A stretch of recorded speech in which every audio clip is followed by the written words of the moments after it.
Aujourd'hui, le truc sera très conventionnel, puisqu'il s'agit d'évoquer la ligne d'action, une des règles les plus fondamentales du placement de caméra. Alors, de quoi s'agit-il? Voici une scène romantique. Un couple dîne amoureusement au restaurant.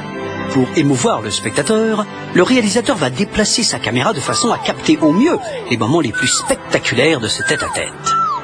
Imaginons qu'il se concentre d'abord sur le comédien, puis il décide de déplacer la caméra pour observer la comédienne. Ce déplacement de caméra suppose que le décor et la lumière aient été préparés des deux côtés. Travail difficile et coûteux. De plus, une fois montés, ces deux plans donneront l'impression que notre comédienne tourne le dos à son partenaire.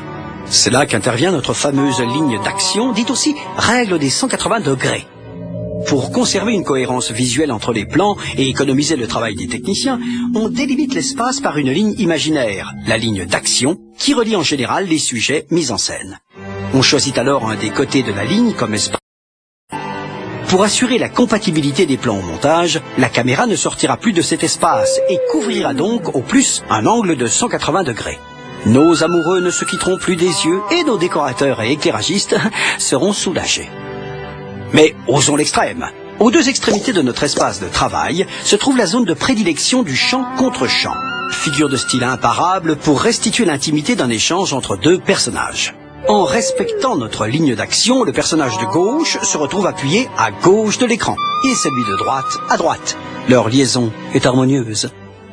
Dès que la caméra franchit la ligne à une extrémité, la direction du regard s'inverse et le face devient plus difficile à percevoir. Mais alors que se passe-t-il lorsqu'un troisième personnage entre en jeu, en l'occurrence le mari jaloux de notre héroïne? Eh bien, nous allons déplacer la ligne d'action afin d'englober ce nouveau comédien dans l'espace de travail. La caméra va donc pouvoir franchir la ligne d'action précédente pour observer les échanges entre les trois protagonistes. Toutefois, il sera préférable de rester dans l'intersection entre le nouvel et l'ancien espace de travail pour filmer la comédienne lors de ses échanges avec son amant.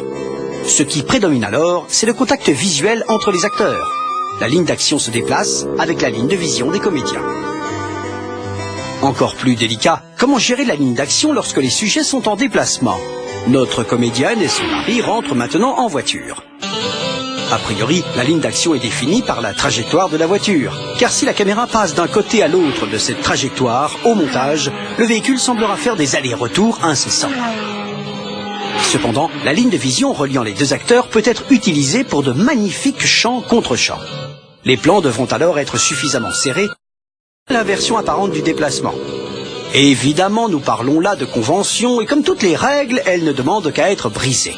Un réalisateur inspiré pourra délibérément faire fi de la ligne d'action, son montage plus psychotique. Par ailleurs, la machinerie moderne vous permet de mettre votre caméra en mouvement. Vous pouvez alors décider de briser les conventions en tournant des plans séquences spectaculaires. La trajectoire de la caméra assurera en permanence la cohérence de l'espace filmé. Ce n'est qu'une question de budget. On récapitule. La ligne d'action est destinée à garantir au tournage des plans qui se raccorderont au montage. Elle relie en général les sujets mis en scène et définit un espace dans lequel la caméra parcourra au plus un angle de 180 degrés.